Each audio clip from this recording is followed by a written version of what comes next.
오늘도 앞뒤 좌우로 보시면서 한번 인사하고 말씀 나누겠습니다. 보시면서 잘 오셨습니다. 서로 한번 인사하면 좋겠습니다.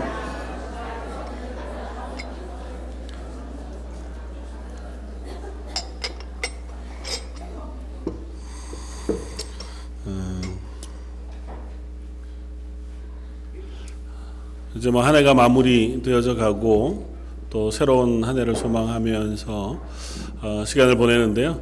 예배 자리에 오신 여러분들을 환영합니다. 예배 자리에 앉아 있는 것이 하나님 주신 가장 큰 복인 줄 믿습니다. 늘 예배 자리에서 하나님을 경험하고 하나님의 은혜를 경험하는 여러분들 되시기를 주님의 이름으로 축원을 드립니다. 아마 올해 4월 한국에서 개봉한 영화 중에 아픈 만큼 사랑한다? 뭐 그런 제목의 영화가 있었던 모양이에요. 제목이 좀 그렇죠. 근데 사실은 이 영화는 다른 것이 아니고 오래전에 2012년, 16년에 인간극장에서 방영했던 한 분의 이야기들을 영화로 만든 다큐멘터리 영화인데요. 방누가 선교사님이라고 필리핀에서 오랫도록 의료 선교 활동을 하셨던 분의 일생에 대한 이야기를 다루고 있는 영화입니다. 그래서 혹 이제 찾아보시면 그분에 대한 이야기들이나 혹은 TV에서 방영했던 다큐멘터리는 아마 쉽게 구하여 보실 수 있을 만한 내용이긴 한데 대학생 때 이제 의료 선교로 간 필리핀에서 그곳 사람들의 어려움을 보고 하나님께서 이곳의 사람들을 섬기고 살아가도록 부르셨나 보다 그렇게 부름을 받고 그때로부터 이제 시작해서 필리핀의 오지에서 선교 활동, 의료 선교 활동을 시작한 때가 1889년 쯤이었다고 해요. 그러니까 아주 뭐 대학교를 졸업하고 의사로 일하기 시작한 때로부터 이제 의료 선교를 시작했는데 그분이 그곳에서 평생 자기의 삶을 하나님께 드리는 거죠. 근데 안타까운 것은 그가 의료 선교를 시작한 그때로부터 꽤 긴 시간 동안 선교 사역을 하는 동안 그가 계속해서 몸이 안 좋았다는 겁니다. 워낙 오지에 있었고 또 어려운 지역에 가서 계속해서 봉사해서 동남아 여러 지역 혹은 재난이 있는 지역, 전쟁이 있는 지역에도 가서 봉사하고 그러느라고 뭐 풍토병들을 계속해서 알아왔을 뿐만 아니라 1992년도에는 췌장암 진단을 받고 또 얼마 안 있다가 위암 진단을 받고 수술하고 또 다시 재발하고 또 뭐 그 외에도 여러 가지 합병증으로 한 20여 년간을 계속해서 그것으로 인하여 힘겨워 하면서 도 선교지를 떠나지 않고 그곳에서 사역을 하는 모습을 이렇게 잠잠히 그려놓았더라고요. 나중에는 거의 당신 스스로가 걷기가 힘들어서 조카의 부축을 받으면서 오지 산속을 혹은 또 어려운 쓰레기 더미가 있는 그 가난한 마을을 가서 그들을 진료하고 또 그들에게 사랑을 주고 하나님이 부르실 때가 가까웠다고 생각하던 그때에는 여기에서 내가 이제 하나님 부르심을 기다리는 게 맞는 것 같습니다. 여기가 서 내가 하나님 부르신 사역을 마무리 잘 하는 것이 내게 맡겨진 삶을 사는 것 같습니다. 그렇게 담담히 고백하고 내가 그렇게 지나온 시간이 참 행복했습니다. 그리고 감사했습니다. 그렇게 고백하는 고백을 올려드리더라고요. 그분이 특별히 한 고백 중에 육성으로 그런 고백을 해요. 내가 아파 보니까 아픈 사람의 고통을 알겠더라. 내가 아파 보니까 그 사람들을 사랑할 수밖에 없다. 그래서 기도하면서 그렇게 기도하시더라고요. 아픈 만큼 그분들 더 사랑하게 해주십시오. 아플수록 그분들을 더 많이 사랑할 수 있게 해주십시오. 그렇게 기도하는 기도의 모습을 보여줍니다. 여전히 그분이 이제 하나님 부르심을 받고 나서 여전히 그의 조카가 그 뒤를 이어서 또 그곳에 세운 성누가 선교회, 의료 선교회라고 하는 곳에서 선교 활동을 계속 이어가고 있고 그 모습은 참 우리가 보기에 너무도 감사하고 아름다운 모습이 아닐 수 없겠다 생각이 되었습니다. 어떻게 보면 그런 순종과 헌신은 우리들이 보기에 너무 감동스럽지만 무겁고 참 숭고해 보입니다.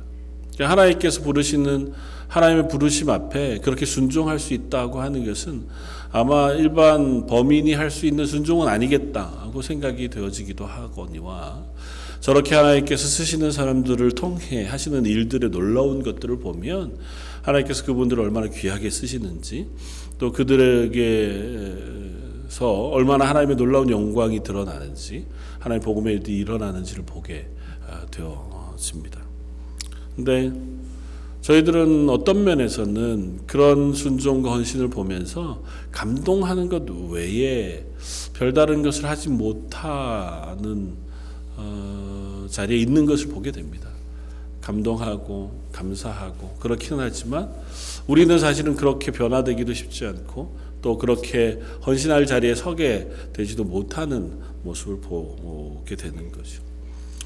오늘 요나서 말씀을 함께 나눌 건데요, 요나서 말씀을 준비하면서 어쩌면 오늘 나누는 말씀은 이 박누가 선교사님이 순종하고 섬겼던 그 삶과는 어쩌면 정반대되는 이야기들을 함께 나누게 될 것 같습니다.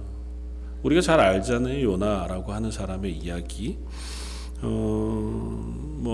어린 유치부로부터 아마 한 번쯤은 혹은 익숙히 알만한 물고기 뱃속에 들어갔다가 사흘 만에 나와 니느웨로 가서 말씀을 전했던 요나의 이야기, 이는 우리 너무너무 잘 압니다.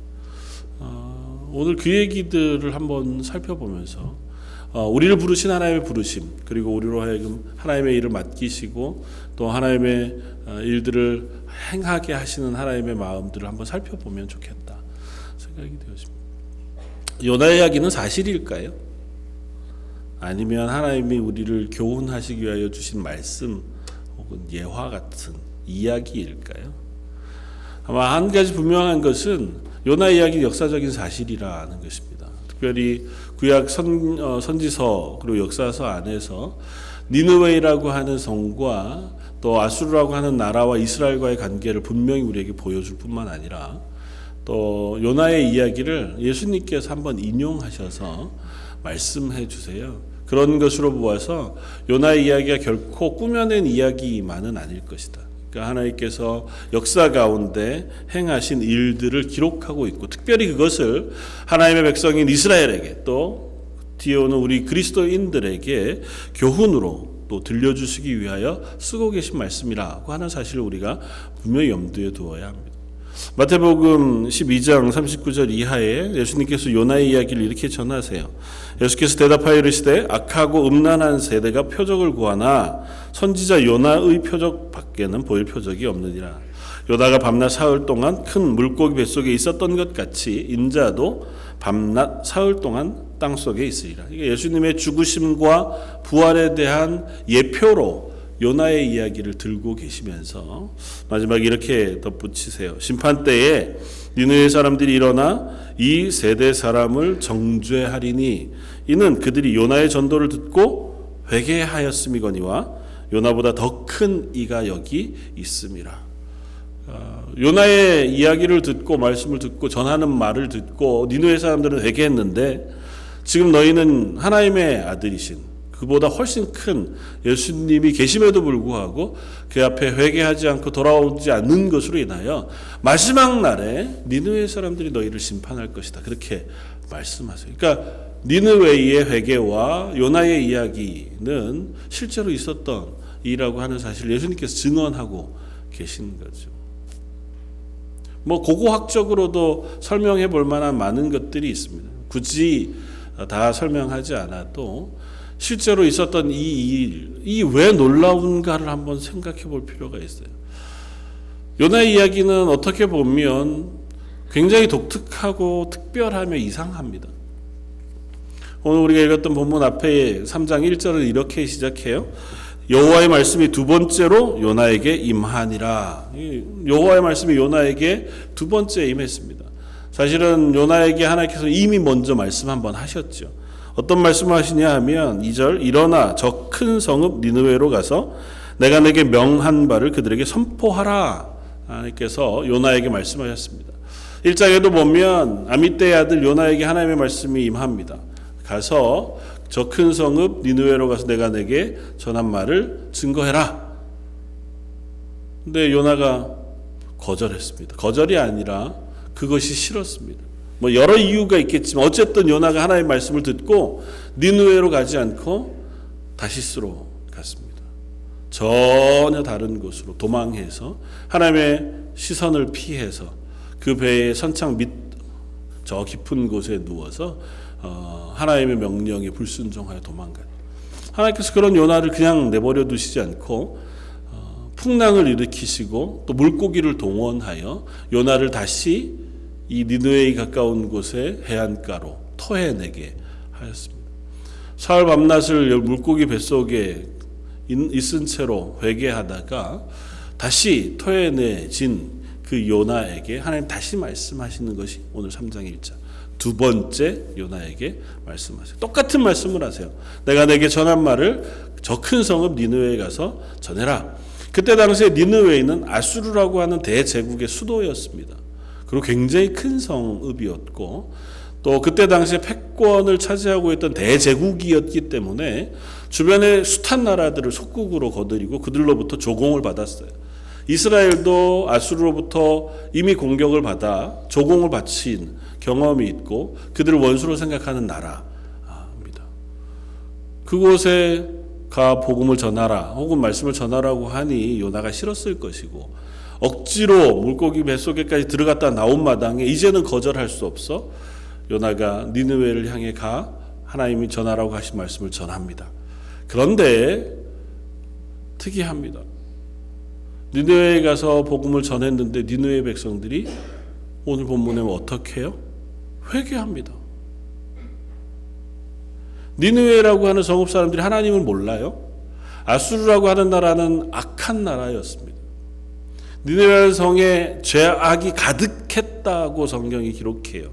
하나님께서 그들의 죄가 간영하여 하나님께서 그들에게가 전하라고 하신 말씀 뭐였냐 하면 40일이 지나면 너희는 멸망할 것이다 하는 말씀 하나였습니다. 다른 것이 없어요. 근데 오늘 본문에 니느웨 사람들이 어떻게 해요? 5절에 하나님을 믿고 금식을 선포하고 높고 낮은 자를 막론하고 굵은 베옷을 입은지라.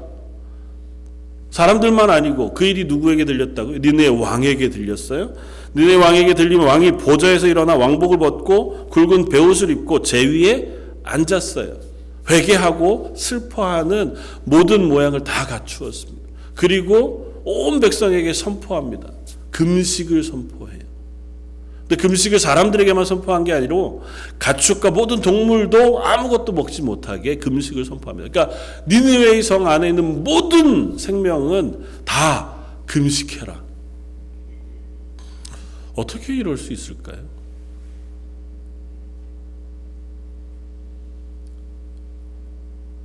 요나의 전한 말씀을 생각해보고 요나의 태도를 생각해보면 더 이상합니다. 요나가 어떻게 이 니느웨 성을 갔습니까? 마지못해 갔잖아요. 도망가다가 하나님이 억지로 물고기 뱃속에 들어가서 사흘 동안이나 괴로워하면서 하나님 살려주십시오 기도하다가 겨우 살아났으니 또 말씀하시는데 또 도망갈 수는 없잖아요. 그래 하는 수 없이 온 데가 니느웨 성이었어요. 와서 어떤 말씀을 전합니까? 성경은 다른 얘기를 기록하고 있지 않아요. 어떤 얘기를 다 기록했는지 모르지만 가서 니느웨 성이 사흘 길을 걸어야 할 만큼 큰 성이라고 표현합니다. 고고학적으로 발견해 보면 그 성에 그때 당시 살았던 인원, 오늘 성경 본문 저 뒤에 4장에서의 말씀을 유추해 보아도 적어도 60만 명은 살았던 성읍이라고 파악이 됩니다. 지금 저희 런던의 인구가 60만이 안 되잖아요. 이 고대에 지금 이때로 따지면 BC 700여 년대쯤이거든요. 지금으로부터 한 3,000년 전의 고대 시대에 그 성에 60만 명이 살았어요. 엄청나게 크고 놀라운 성읍인 거죠. 거기가 한번 지나가려면 사흘을 지나가야 되는데 요나는 사흘 안 갑니다. 그러니까 거기 전체를 돌면서 말씀을 전한 것도 아니에요. 큰 길로 그냥 하루.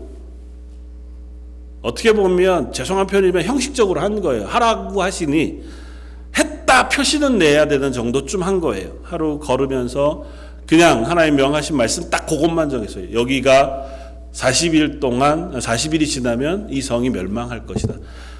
덧붙이지도 않습니다. 회개하고 돌아오면 하나님께서 너희를 긍휼히 여기실 것이다. 너희의 죄악을 하나님께서 심판하실 것이니 죄악에서 떠나 하나님께로 돌아와. 그런 거 없어요. 40일이 지나면 이 성이 멸망할 거다. 그 얘기만 딱 전합니다. 하루 딱 전하고 그 다음 요나의 태도를 우리가 보잖아요. 그리고 어떻게 했어요? 성 밖에 언덕 위에 올라가서 하나님께서 저 성 멸망시키는 걸 기다리느라고 그거 지켜보고 있었다. 그것도 우습죠. 40일 후에 하나님께서 멸망시키시겠다는 그 언덕 위에 거기에 앉아서 40일 동안 있을 것도 아닐 텐데 요나가 참 마음이 그렇죠. 그러니까 요나의 심정을 이해해 보자면 하나님 하라고 하시니 마지못해 하는 거예요. 그것도 등 떠밀려서 억지로 했습니다. 요나가 한 말에 권능이 있거나 힘이 있거나 권세가 있어서 니느웨 백성들이 듣기에 우와 저 말은 들어야겠다 그렇지도 않아요. 생각해 보세요. 물고기 뱃속에 사흘 있었습니다. 보통 뱃속에 사흘 정도 살기도 어렵겠거니와 억지로 살았다고 해도 그 몰골이 말이 아니지 않겠습니까? 그리고 해변에서 이 니느웨 성까지 걸어왔을 거 아니에요. 뭐 마차 타고 옷 다 입고 목욕 정제하고 그러고 오진 않았을 거 아닙니까? 거기 모은 요나의 몰골이 뭐 그렇게 괜찮았겠어요? 거기다가 니느웨 성 사람도 아니야.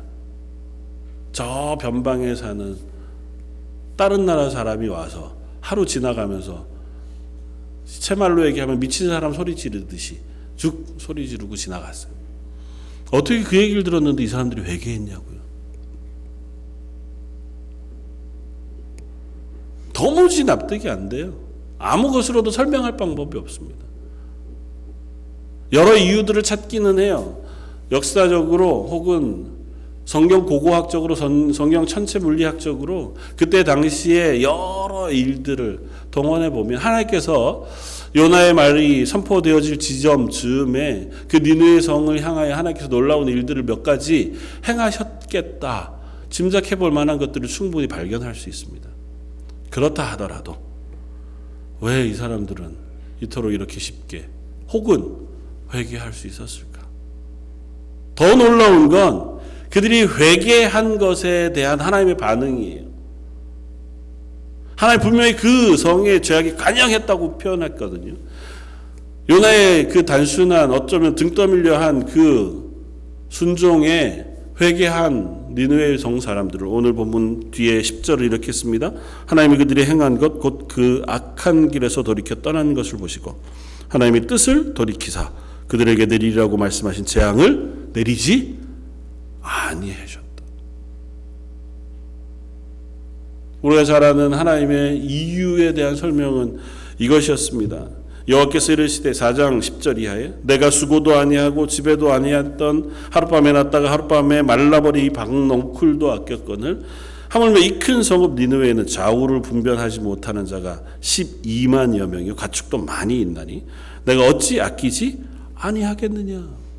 하나님께서 그들을 아끼셔서 그들의 회개를 보시고 그들을 심판하지 않으셨다고 선언하셨습니다. 이 말씀을 통해서 하나님의 분명한 이야기들을 우리에게 들려주고 싶어 하시는 것 같습니다. 그건 하나님께서 온 세상의 주권자라고 하는 사실을 먼저 말씀해 주고자 해요. 하나님 이스라엘을 향하여 얼마나 많은 선지자들을 보냈습니까? 지금 이 당시에도 하나님은 이스라엘, 북이스라엘과 남유다에 하나님 선지자들을 보내시고 그들로 하여금 이스라엘에게 말씀하게 하셨어요. 그러나 니느웨 성 사람들과 다르게 이스라엘 사람들은 회개하지 않았습니다. 하나님 앞에 돌이키지 않고 하나님 앞에 회개하고 돌아와 하나님의 음성 앞에 서지 않았습니다. 성경은 그들이 얼마나 오랫동안 하나님의 선지자의 말씀을 들었는지에 대해서 우리에게 들려줍니다. 하나님께서 이스라엘 백성들에게 선지자들을 보내시되 그냥 하루 이틀 보내신 것도 아니고 또 그들에게 보내셔서 하신 말씀이 야 니네 멸망할 거야 이 단순한 말씀도 아니었어요. 너희가 마음을 찢고 죄에서 돌이켜 회개하면 내가 너희를 살리리라고 말씀하세요. 그것에서 돌아오너라고 간곡하게 말씀하세요. 예레미야 선지자는 그 입술을 통해서 이렇게 고백합니다. 예레미야서 25장 3절 4절이에요. 유다왕 아몬의 아들 요시야의 13년부터 오늘까지 23년 동안 여호와의 말씀 내게 임하기로 내가 너희에게 이르되 부지런히 일렀으나 너희가 듣지 아니하였고. 매일 새벽부터 하나님의 말씀을 받은 예레미야가 23년간 하루도 빼지 않고 나중에 보면 더 심각한 상황 속에 고난을 받으면서도 그가 하나님의 말씀을 이스라엘에게 전했어요. 회개하고 돌아와라. 죄를 버리고 하나님 앞에 서라. 반응하지 않았습니다. 이스라엘이 듣지 않았어요. 하나님 그것으로 그치지도 않으셨습니다. 또 다른 선지자들을 보내세요. 예수님의 말씀도 그렇습니다. 마태복음 23장 이하에 보면 예루살렘아 예루살렘아 선지자들을 죽이고 내게 파송된 자들을 돌로 치는 자의 암탉이 그 병아리를 날개 아래 모음같이 내가 내 자녀를 모으려 한 일이 몇 번이냐. 내가 선지자들을 보내고 보내었으나 너희가 회개하지 아니하였도다. 이스라엘은 그랬어요. 하나님 그들을 향하여 얼마나 많은 선지자들을 보내고 얼마나 오랜 시간 기다렸는데도 불구하고 그들이 회개치 않았습니다. 그래서 하나님은 니느웨 이야기를 이들에게 보게 하시고 듣게 해주시는 거예요. 니느웨에 행한 일은 어떻게 보면 참 어처구니 이 표현이 죄송한 표현이지만 없고 놀라운 일이에요. 선지자도 등 떠밀려서 마지못해 갔고 그가 전한 말씀도 회개와 하나님 앞으로 돌아옴의 촉구가 아니라 그냥 심판의 메시지였습니다. 들은 사람들도 이스라엘보다 악하면 악했지 선하지 않은 사람들이었습니다. 그러나 그 말을 듣고 하나님께서 그들의 마음속에 회개의 마음을 주셔서 그들로 하여금 그곳에서 돌이키게 하셨고 그들을 그 심판에서 구원해 주셨습니다. 하나님 온 세상의 주권자세요. 우리가 보기에 저 사람은 혹은 저런 사람들은 하나님의 손, 하나님의 은혜 앞에 있을 수 없는 사람이겠거니 그런 사람은 없습니다. 하나님 그들도 하나님의 손 아래 두고 계시고 그들의 영혼도 하나님 사랑하고 계세요. 하물며 하나님의 백성인 저와 여러분들을 향해서는 어떠하시겠느냐고 하는 것입니다. 니느웨가 회개하고 돌아왔을 때에 하나님께서 그들을 회개를 받으시고 그들을 구원하셨다면 하나님의 백성인 너희들이 하나님의 말씀에 반응하여 돌아와 회개했을 때에 하나님 그 구원을 왜 이스라엘에게 베푸시지 않겠는가? 어떻게 보면 요나서의 핵심이 되는 주제의 말씀은 요나서 2장 말씀이에요. 요나가 하나님의 명령을 어기고 도망가다가 풍랑을 만나 스스로 뉘우치고 나를 바다에 던져 죽임으로 너희들이 화를 면하시오. 바다에 던졌더니 하나님께서 큰 물고기를 예비하셔서 그 뱃속에 갇혀 사흘을 지납니다. 그 지난 동안 요나가 하나님 앞에 기도합니다. 요나서 2장 2절에 내가 받은 고난으로 말미암아 여호와께 불러 아뢰었더니 주께서 내게 대답하셨고 내가 스올의 뱃속에서 부르짖었더니 주께서 내 음성을 들으셨나이다. 아직 안 들으셨죠. 이제 시작하고 있는 거잖아요. 뱃속에 들어가서 하나님 앞에 이렇게 들으셨나이다 그렇게 기도할 만큼 간절히 기도하고 있는 거예요. 들어주실 줄 믿습니다 보다 더 강력하게 하나님 내가 스올의 뱃속에서 이 죽음의 문턱에서 비로소 하나님 앞에 기도하기 시작한 거예요. 하나님 내 기도를 들어주십시오. 그리고 뭐라고 고백합니까? 4절에 내가 말하기를 내가 주의 목전에서 쫓겨났을지라도 다시 주의 성전을 바라보겠다 하였나이다. 비로소 하나님의 명령에 불순종하고 죽을 지경에 놓여지게 돼. 그제에서 하나님을 예배하던 때 하나님이 나를 사랑하시던 그 성전, 그 하나님을 기억하고 돌아옵니다. 그래서 마지막 결론은 이렇게 고백해요. 9절에 나는 감사하는 목소리로 주께 제사를 드리며 나의 서원을 주께 갚겠나이다. 구원은 여호와께 속하였나이다. 요나의 고백입니다. 내가 하나님의 명령을 어겨 도망가다가 하나님의 심판을 받아 물고기 뱃속에 갇혀 죽을 지경에 있는 이 순간에 깨닫게 되어 고백하는 것은 구원은 하나님의 손에 있습니다. 그런 나를 구원하시는 분도 하나님이신 줄 압니다. 하나님께서 요나를 구원해 놓으셨을 때 그래 마지못해가 전파하는 그 니느웨이를 구원하시는 분도 하나님이세요. 그렇다면 이스라엘을 구원하실 분도 하나님이시며 저 여러분들을 구원하여 하나님의 백성 삼으시는 분도 하나님이신 줄 믿습니다. 요나서를 통해서 하나님은 우리에게 그 이야기를 들려주시는 거예요. 구원은 하나님의 손에 달려있다는 것과 그 구원을 하나님께서 이루시기를 원하신다는 것입니다. 그러므로 그 앞에 돌아오라는 것입니다. 우리들은 어떻게 보면 하나님의 구원받기에 부족한 사람들이, 이스라엘 사람들이 생각하기에 니느웨 사람들이 구원받는 건 놀라운 일입니다. 저 사람들은 율법을 지키기를 했나요? 하나님을 알기를 했나요? 이들은 심지어 이렇게 구원받고 나서 얼마지 않아서 이 도시가 완전히 역사 속으로 사라질 만큼, 그것도 나훔 선지자의 예언에 따르면 하나님께서 그들을 심판하여 그들을 몰수히 멸망시키고 말이에요. 그러니까 이때 회개하고 돌아온 게 일시적인 거였던 거예요. 그럼에도 불구하고 하나님께서 그들을 구원해 주세요. 아이고야, 쟤네들에 비하면 그래도 나는 좀 낫다. 그렇지 않다고요. 하나님 앞에 섰을 때에 요나나 이스라엘이나 니느웨이나 다를 바가 하나도 없다고요. 니느웨를 구원하신 하나님이 나를 구원하시는 거예요. 비로소 물고기 뱃속에 들어가서 그 사실을 알게 되는 것일 뿐이에요. 그전에는 몰라요. 이스라엘도 마찬가지입니다. 하나님 그토록 선지자를 보냈는데도 이스라엘을 모르는 이유는 난 괜찮아쯤이에요. 쟤네들보단 낫잖아요. 하박국 선지자가 그래서 하나님 앞에 원망하면서 어쩌면 항변하는 거잖아요. 하나님 왜 악한 사람들이 잘 됩니까?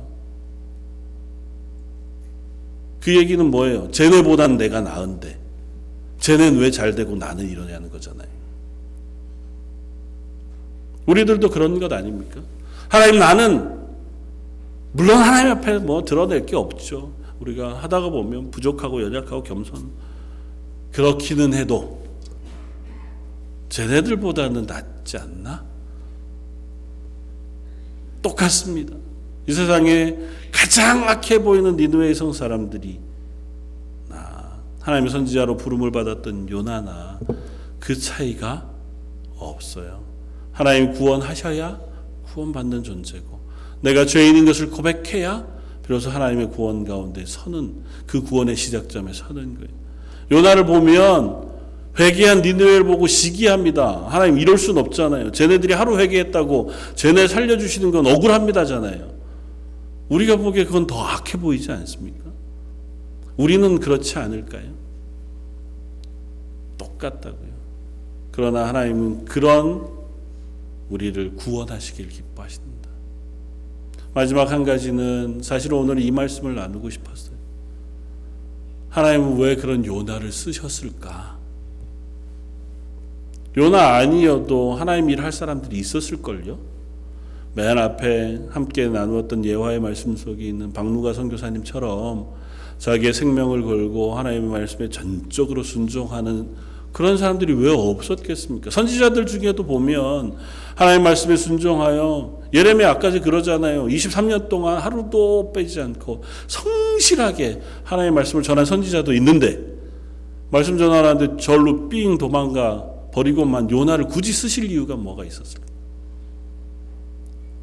그러니까 요나를 쓰신 것도 좋아. 바꾸셨으면 요나가 좀 헌신해서 그 다음부터는 심기일전하여 그 니느웨의 일을 향하여 하나님의 말씀을 정말 잘 전하는 순종을 했는데 그것도 아니에요. 등 떠밀려서 겨우 마지못해 그냥 앉아 있는 거예요. 거기 아이고 가라 그랬는데 내가 안 갈 수는 없고 오늘은 그냥 내가 그냥 앉아만 있을게요. 오늘 주일이기는 한데 예배 드릴 마음도 잘 안 생기고 마음도 힘들고 이래저래 주일이니까 제가 앉아는 있습니다. 그 말을 하나님께서 도구로 쓰셨다고요. 사랑하는 성도 여러분, 하나님 그런 우리조차도 하나님의 도구로 쓰시기를 원하시는 줄 압니다. 안 그러셔도 니느웨에 회개시키실 수 있어요. 안 그러셔도 하나님께서 하나님의 일들을 하실 수 있습니다. 그러나 게으르고 나약하며 부족한 우리를 도구로 쓰셔서 하나님의 일을 하기를 원하신다고요. 그걸 통해서 하나님의 일이 일어나는 것도 중요하지만 도구로 사용된 우리를 바꾸시기를 원하시는 거예요. 도구로 사용된 요나를 가르치시기를 원하시는 거고 그에게 하나님께서 영혼을 사랑하시고 하나님의 일들을 이루시는 그 모습을 알게 하시기를 원하시는 줄 압니다. 저 여러분들 하나님 앞에서 때로는 부족하고 연약한 채로 서고 그저 그냥 가만 서서 마지못해 예배 자리에 앉고 하나님 맡기신 일들 감당하는 것 같은 그런 자리에 설 때도 있는지 모르지만 하나님께서 그런 우리들을 쓰셔서 하나님의 일들을 하기를 원하시는 줄 압니다. 그리고 그 일들을 통해서 저와 여러분들을 고치시고 바꾸시고 변화시켜서 하나님의 사람으로 만들기를 기뻐하시는 줄 믿습니다. 옛날 어른들 그런 얘기 하셨잖아요. 혹 졸리거든 교회 예배 시간에 예배 자리에서 자라고요. 집에서 자는 것보다 훨씬 복되다고요. 물론 그 말씀이 뭐 어떤 의미인지 다 이해는 못해도 하나님 그 자리에 앉은 그 수고를 기뻐하시는 것이기도 하지만 앉아있는 그 사람을 하나님께서 복 주셔서 바꾸시기를 원하신다고요. 미국에 있는 데이빗 폴 트립이라고 하는 목사님이 어떤 기독교 신문의 칼럼으로 쓰신 제목이 이런 것이어서 꽤 흥미있게 읽었습니다. 마음이 내키지 않는 주일 예배에 관한 불편한 진실. 제목이 되게 저도 매주 칼럼을 쓰잖아요. 참 제목을 제일 잘 잡았다. 궁금하잖아. 일단 내용이 뭐든지에 떠나서 내용을 읽어보니까 다른 게 아니라 그런 것이었습니다. 당신도 예배를 준비하고 예배에 참여할 때 가끔은 내키지 않은 마음으로 예배 자리에 앉을 때가 있다는 거예요. 뭐 여러 가지 이유가 있죠. 하나님 앞에 정말 감사함으로 마음의 중심을 모아 준비하여 기도하고 찬양하고 나가지 못하고 그렇지 못하여 설 때도 있는데 불편한 진실은 하나님이 그런 때에 오히려 자기에게 은혜를 베푸시더라 하는 겁니다.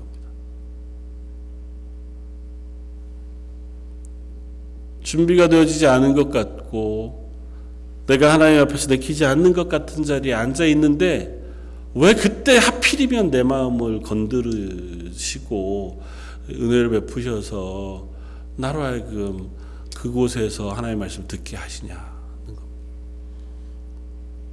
하나님은 우리를 향하여 하나님의 말씀을 언제라도 들려주시길 원하시는 줄 압니다. 때로는 그냥 불편한 마음으로 아니면 억지로 등 떠밀려 앉아있는 우리들에게도 하나님의 은혜와 영광을 베푸시는 하나님이신 줄 믿습니다. 하물며 우리가 순종의 마음으로 하나님 앞에 선다면